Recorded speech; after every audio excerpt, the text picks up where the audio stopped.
Hi, thank you. Good evening, everybody. Thank you so much for coming out. We have such a wonderful variety of group of people, and I really appreciate, like Kevin said, you all taking the time out of your schedule to come out this evening. I am so honored and proud and happy to introduce our speaker. She's a patient speaker and the best around. I mean, she's just super. She's beautiful, she's talented, she's courageous. Ladies and gentlemen, I would like to introduce my sister, Dr. Cynthia Kimball Davis.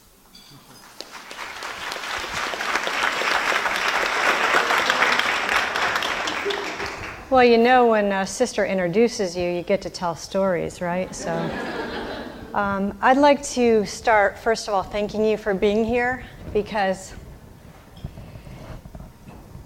it's not a good way to start. It's about saving lives, and it's a good sign that you're here. I'd like to ask you a question to start off. How many of you would want to stop cancer in your family? Raise your hand. Oh, that's pretty cool. How many of you would want to stop cancer in your practice? Okay, very good. Well, that's something that we learned as a family, and that's something that we'll talk about tonight. And it can be done because that's something that we did, and it's something that you can do too. They say knowledge is power, and that's what we're going to talk about tonight, are a few new things. Maybe you already know, or maybe you don't. Sometimes it's good to have a review, and they say repetition, there's a purpose for repetition, is so that we remember. So the title of my talk is Find a Previver, Save a Life, Impact a Family Tree. So does anyone know what a previver is? Does everyone know what a previver is? Or is there anyone who doesn't know? Okay. So, okay, good. So a previver is someone who tests positive for a mutation but does not have cancer. Okay. So in our family, we'll talk about survivors. I'm one of them, and previvers. And so we have those in our family as well. And you may run into these folks in your practice and in your family, and you might even be one yourself. Let's actually, let's take a poll. How many survivors do we have any kind of cancer in the audience? Let's give a round of applause for those people.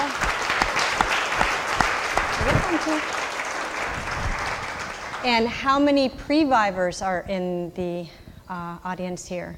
So those who, my sister Tammy, right? Okay, right, we're running applause. Thank you to all the volunteers and to the restaurant and to Women of Hope Foundation for putting this on, and Myriad Genetics for all of those folks for bringing me here. So thank you most of all for you, and excited to be here. So let's get going here. So how many people, anyone want to sing the Brady Bunch theme song? Does everyone know what the Brady Bunch is? Okay. Sometimes that dates us. So let's start. It's Here's a Story. So let's start it. Here's a story, right? Here's. Okay. Well, keep going. Keep going. So in this case, we'll say, here's a story of a family named Kimball.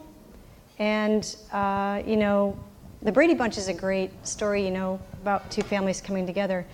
We put Alice in here because we needed another person.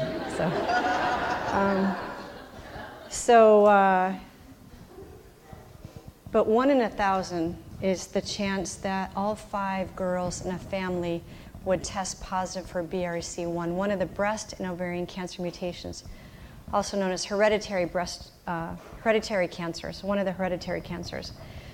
So it was 1994, and I was living in Japan. I was married to a military guy, and I went to the doctor. We found a pea-sized lump in my left breast, and I had 3 doctors, including a surgeon, say, it's probably not cancer. So I'm like, cool. It's, you know, I didn't even think. I never thought anyone like me would get a cancer, or I thought that happened to older people or just other people. And so I was pretty shocked when they came back and said, you have breast cancer.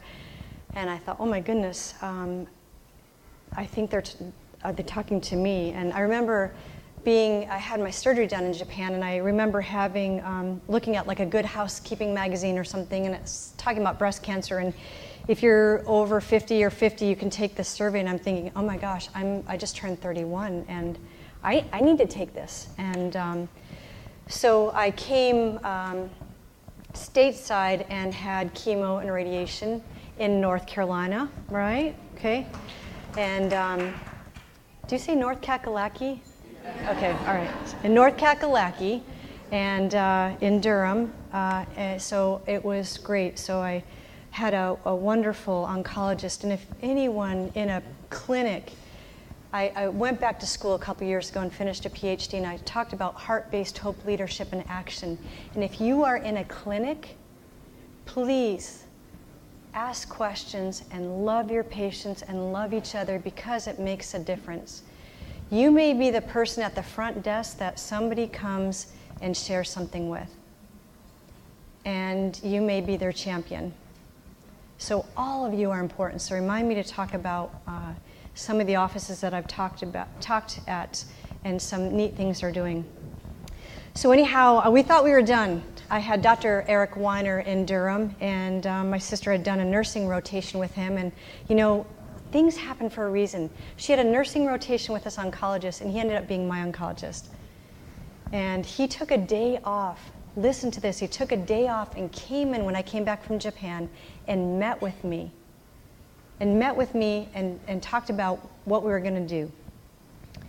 So had the chemo, radiation, a lumpectomy. And I was missing a piece of my breast, and the husband at the time said, "What are you going to do with that?" And I said, "This?" He said, "Yeah, that." And I was like, he said, "Plastic surgery, right?" Well, I'm not with him any longer. So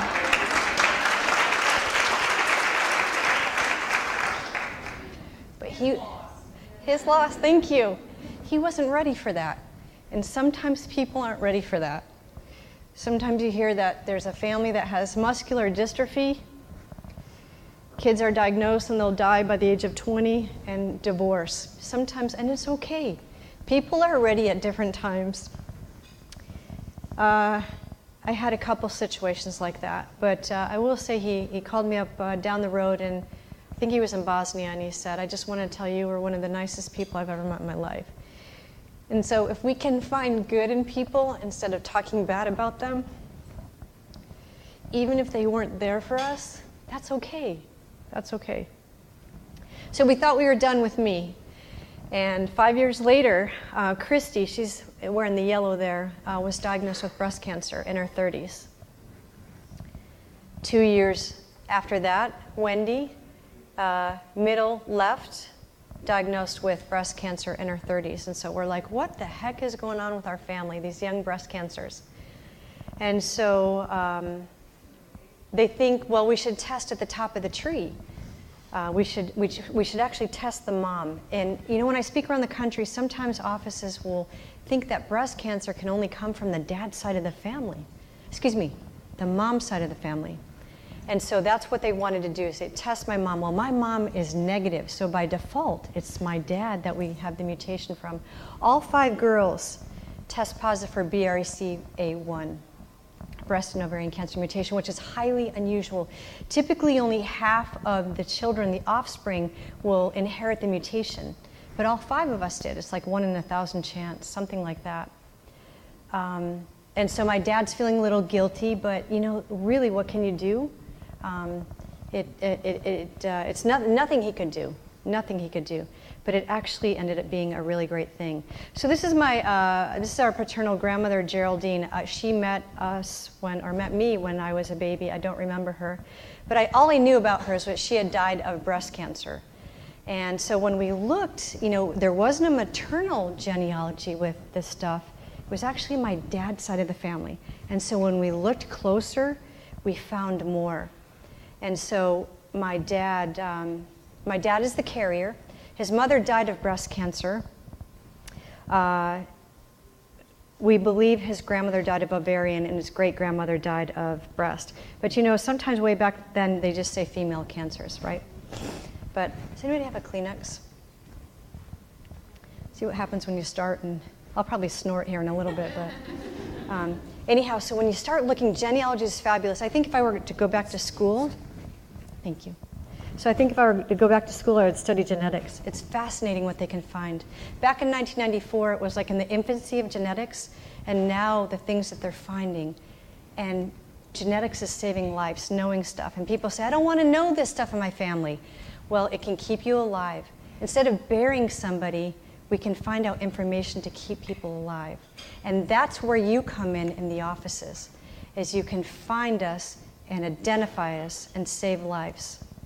And if you are a patient, the more information that you have and you take that into your clinic, the better they will be. Because I will tell you, if I go into an office and some of them around the country say, well, we don't tell our patients about genetic testing because we know they can't afford things, so we're not going to tell them. And I think, I'm out of this office. That would so not be an office I would go to. Or we're not going to tell them because they can't afford to put food on their table. I'm out of this office because if they're not even going to give me the information, let me make that decision. I'm out of here. Or if they're Googling what breast and ovarian cancer mutation is in front of me, I'm out of that office. Okay? So there's lots of reasons I might check out. But check your genealogy and you may find a pattern that can help save your life. So when we started going and checking my family, I'll just keep going through, all 5 of us, like I said, have the BRCA1 mutation. But of my dad's 8 siblings, 4 have it as well and 4 don't. Our Aunt Judy died of breast cancer. We assume she had it. But so you can, genealogy again is fascinating, what you can find. And again, we found BRCA1. If anyone has any questions as we go along, feel free to ask, or you can ask them at the end as well. So that's, here's my, this is information. It's a little bit more colorful today and more detailed information. When you find out your results from genetic testing, they actually tell you how you can manage your health. We didn't have that back in the day. Matter of fact, no one asked me my family history. No one asked me my family history, and I don't believe it was the same with Wendy or Christy, our my middle sister and older sister as well. Ask about family history, because when you do, it will save lives. How many people are asking about family history in their offices right now? Awesome. You get a round of applause for that, because you're saving lives doing that. And how many are asking about paternal cancers and maternal cancers and the ages? Awesome, awesome, that's awesome. That's how you find us. And how many of you are asking about family history every time we come? Awesome, very good, very good. Because family history changes. It changes, and you need to know about that. As a patient and in offices, you need to know family history changes. So here we are, all 5 of us. So you'll see that the 3 oldest were survivors, and the 2 youngest, Tammy being one of them, are previvors. Again, previvor, those who test positive for the mutation but have no cancer. So what you want to do is identify people and families so that you can stop cancer in a family, just like we did. And we found, again, my mother was negative, my father was the carrier. That'd be pretty cool to stop cancer in someone's family, wouldn't it? It can be done. Actually, that's what we've done. So what we're finding now is we're not finding any more cancers. We're finding mostly negatives and some positives. But a negative is still an answer. A negative is still an answer. And I remember meeting with one patient in Pennsylvania. She said, I don't want to test. I don't want to know. I have ovarian cancer in my family, and we have the mutation. I think it was 1, BRCA1. And I know I have ovarian cancer, and I know I'm going to have the mutation. And I talked to her and I said, look at me. I'm happy, I'm healthy, I'm doing well, and I'm helping others, and we're educating people, and we're saving lives, and we're spreading hope. And I have peace of mind, and I was empowered to make a decision. And you can be empowered to make a decision too. Sometimes that fear, I say fear-based, it can kill somebody, over and over. Oh, I have it, and just living in fear. It's not a good place to be. but when you live in hope. So I got a card from her 3 months later. And guess what she did? She tested, and she was negative. And she thanked me. And now she was at peace. But even if she were positive, it's still an answer, and she could do something about it. You know, we've had 5 prophylactic double mastectomies, and we compare our works of art. Who has the best plastic surgery job, right? And we've also had our ovaries, fallopian tubes, heck, we've had every female part taken out. But we're still female. I feel the sexiest I've ever felt in my life. Isn't that awesome?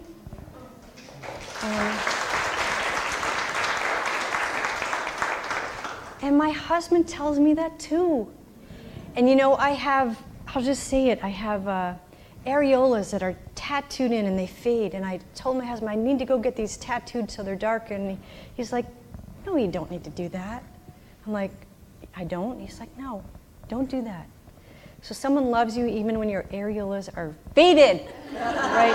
So that's the man you need to be with. And they're out there.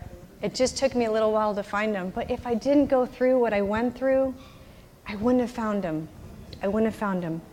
So check your genealogy, because you may have this. So if we can prevent people from being survivors, we don't want people to get cancer. We want them to be previvors. And people say, I've had doctors tell me this around the country, and I almost want to throw up. We don't see patients like you. I say, you don't? Yes, you do. We come in your office every single day. And matter of fact, one time I went to an emergency room and I had makeup on and I was in a sweatsuit, and I'll tell you a little bit about heart stuff here in a minute. And the lady checked me and she says, you don't have anything wrong with your heart. You look so healthy.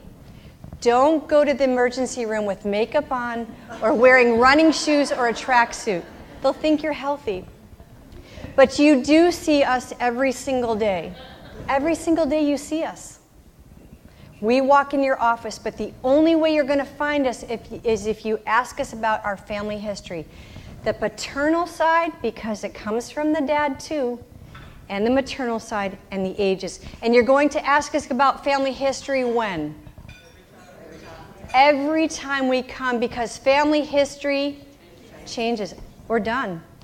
You guys are good. You got this. Let's see what else we got. We'll just do a few more.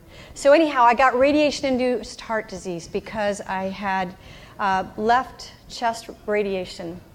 And there was a period, a window of years where other people got it as well. I went to a major medical center in Los Angeles, and they diagnosed me there. They said women were coming from all over the world that had had the same thing. And if you identify us, perhaps I wouldn't have needed my left chest radiation. You see, if you identify us, you can give us right treatments and right surgeries that we may not need additional things. So looking back, I may not have needed actually the left chest radiation. So anyhow, here's my daily regime of medicine. So I have 3 heart meds and a nitro patch when I have an angina attack. But it's all good.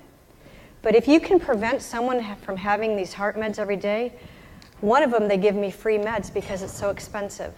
If you can identify patients so they don't have to have this, wouldn't that be worth it? Okay, this is just one benefit, not to have to do this. Okay? So anyhow, I finally got an answer because I went to many different offices, and they said, so that you know, women's heart testing is different from men's heart testing. So if you have something wrong with your heart, let me know and I'll hook you up with the people who test for women's heart. They said I was a hypochondriac. They said I was crazy. There are a few other things. They said there's nothing wrong with your heart, and I found out there was. We know our bodies, right? Okay. So then BRC can be related to pancreatic melanoma. You know, some of the big heavy ones, I'm like, they're really cancer? They're all heavy, aren't they? So they found some nodules on my pancreas a couple years ago, so I went to up in Salt Lake at a cancer institute there, and then we did some more testing, and 2 tests found it, but one I did some additional testing, and they didn't find him. So I feel like that was an answer to prayer. And I will tell you that people say, how'd you get through all this? Faith, right? Faith. And endure and believe and serve others. Okay? So, right? Everything's good. Genetic test results are not all that bad because you can do a lot of good with that. You can do great things with this information. For instance, this is 2004. People magazine went to our oncologist, who we've now had for over 20 years. He said, do you happen to know a family who has a genetic legacy with the hereditary breast and ovarian cancer mutations? He's like, yeah, actually I do. So this ran, and I've run into so many people that have seen this and have taken action because of this. So knowledge is power, and your story can go in places and it can spread and help save lives. Matter of fact, Jessica Queller, I don't know, there was a show called Gossip Girl. I don't even know if it's still on, but she helped write, this is Jessica Queller, she helped write that script.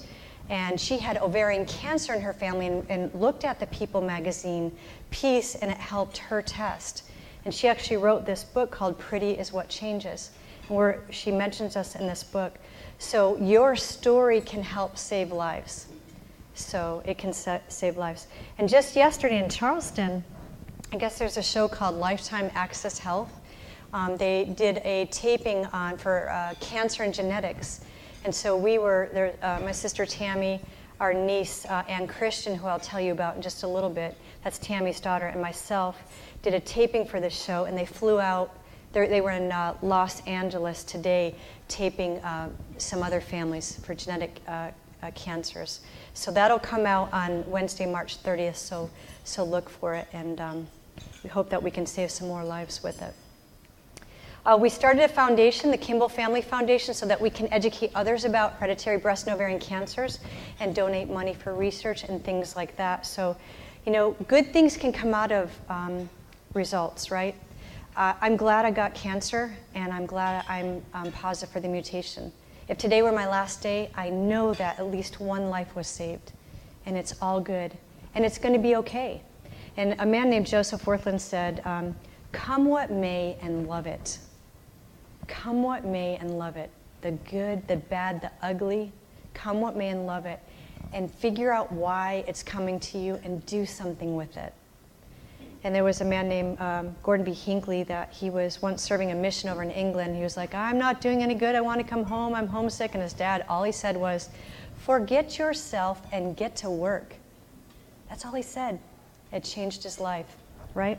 So when we take it off of us and focus on others, it makes a difference.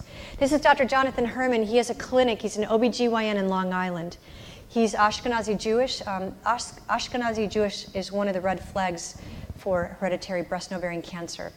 And he has a high population of Ashkenazi Jewish around, and he sees like 30 patients a day. And if he has a waiting line, and people go see him because he will see them. No matter what, he will stay late and see those patients.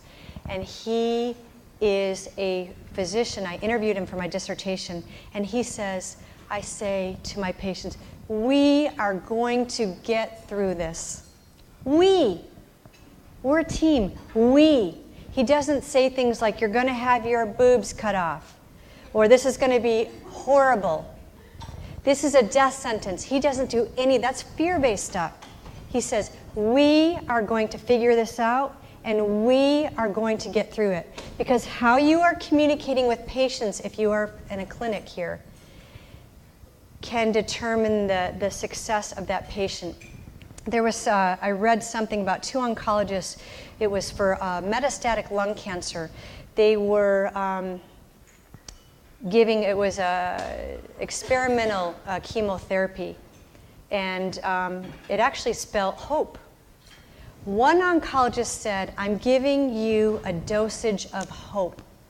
And the other one said, I'm giving a dosage of PEOH. Which patients do you think lived longer? Hope. The ones that were told, I'm giving you a dosage of hope. Right? It makes a difference. So how you communicate with your patients makes a difference. It makes a difference to their how they live their lives and the longevity of their lives. And they need you.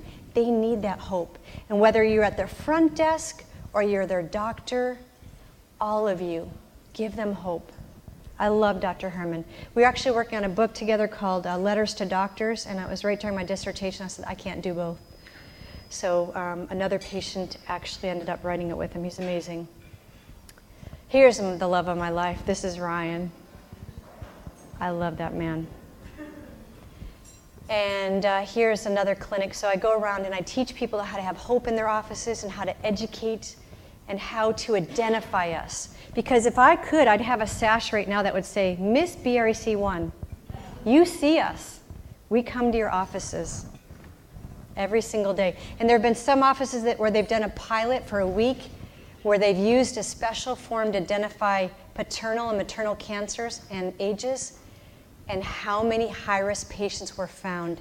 Offices have been shocked. I challenge all of you to do that, to see how many you find of us. Because when it's your mother, and it's your sister, and it's your cousins, or your son, or your father, because you can get this if you're a guy. I've got nephews. My dad has mammograms. My dad has to be watched closely for, he could get breast cancer and prostate cancer. This can happen to anyone, male or female. Sometimes speak at around the country at symposiums, genetic symposiums, conferences, things like that. Medical students to educate. We've had people come out of medical school and sometimes don't know about this. And again, only test on the maternal side of the family. This was up in Capitol Hill. They asked us to come speak to, neither of those senators, Republican or Democrat, shook my hand or said hello to me. I need to go back and say, hey. So speak different places. I love that you hear stories of a really wealthy person goes into a bank, and like a billionaire, and they're like in rags, and they don't give them the time of the day until they find out how much they have. There's something wrong with that. That's kind of how my experience was in Capitol Hill. There's something wrong with that. So it's a gift. I see cancer as a gift, and my mutation status is a gift. And finding out, testing, and I actually did a blood test, but you can do, if you don't like doing blood work, you can do a mouthwash. Saved my life and saved our family's life, and has impacted our family tree.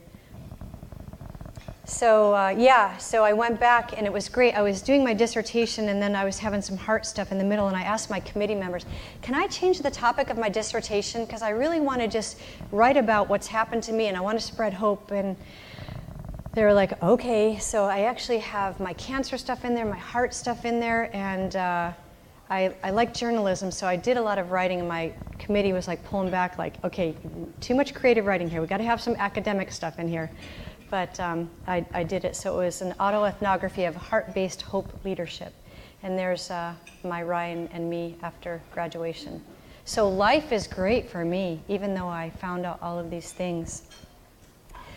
So when you find us, when you give us that family history, and you ask us every time, because that family history changes, you save us. And you impact family trees. And you save those family trees. But you got to think about the next generation, too. So my 21-year-old niece, she's now 23, far right, Ann Christian, went into her OBGYN's office in Charleston and said, I have this red flag Las Vegas Lights family. Like, it's crazy. Cancer all over the place and mutations.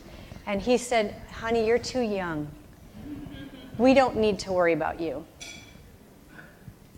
So she went to another OBGYN, and guess what happened when she tested? She's positive. And she was working on a book called 21 in BRAC. So when young patients come into you, Ann Christian is BRCA1. So now she's going to be managed a little differently, and she is going to do family planning a little differently, and it's okay. She cried for 6 hours, and then I was doing a talk in San Francisco, and she made a tape for me. And she was so good, and she's so strong, and she speaks around the country. Actually, she spoke to a sorority, I think, at UNC Wilmington recently. We come to see you, male and female, young and old. So my 2 nephews will need to test as well, because they could have it, and they could have it also. 50% of the offspring. Remember, all 5 of us, which was highly unusual, got it. But so so Ann Christian needs to, when she has children, right? But now she has an answer. What does she have an answer? What does she have now with her children? She's got knowledge. So now we have a tool, family history and testing in our family, that we've stopped cancer, and she can do the same. We can continue it. So you got to be concerned about those next generation. This is our oncologist, Dr. Eric Weiner. We call him Weiner, and he's okay with that. But that was me when I was in North Carolina, and see the hair that was out, actually a checkup. That was my chemo hair. People would come up to me and say, "Where did you get your hair done?" And I was like, I really don't think you want to get your perm done the same place that I got mine done. So. But it was unbelievable. I was like Shirley Temple on steroids. So, and so we, this is in St. George, Utah, talking to patients and giving them hope, and having them write down their family history, and just educating and saving lives. So these are some great things that come out of this knowledge that we have. So what I would recommend for you, if you don't have one already, you can some offices create a family history sheet themselves. And people say, well, I already have a packet that people are filling out. Just put it on the other side of one of those pages. You will save lives. And people will come to you. There's one, Dr. Frieder out in California. I think he's with the Circle of Hope Hospital or something out there. He said he didn't ask a patient about family history. And she was later diagnosed with ovarian cancer. And he went to her and he said, "I am so sorry." And she said to him, "Just don't let this happen to another patient." So he speaks all the time, and he takes family history all the time. And every time he sees them, ovarian cancer is one of the red flags. Breast cancer under the age of 50, red flag. Multiple cancers, Ashkenazi Jewish. Know what those red flags are. Know what those red flags are. So he is forever going to save lives because of that one patient. He promised her, right? He promised her.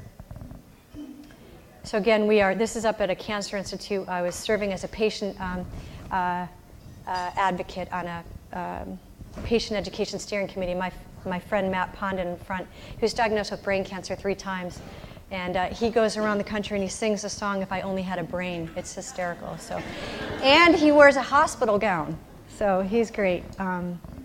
But he was great on that committee because he read the literature and he said, as a brain cancer patient, I wouldn't have at one time been able to read this. So he was great to get his perspective. So take family history. Every visit counts. Take family history all the time. Have a family history form asking about the mom sides, the dad sides, and what else? Ages. Ask about it every time. So this is Ann Christian here. She's amazing. She was down there in Charleston yesterday, and she's doing awesome. And she's probably going to get, she's been dating someone for a while, but and he's okay. They've been together 2 years, and he's like, where's that word? We, pronoun, right? We will get through this. Just like I hope that you will say that in your offices. We will get through this. So take family history. So won't you find a previvor, save a life, and impact a family tree? That is my challenge to you. Will you do that? Awesome. Thank you so much. Thank you.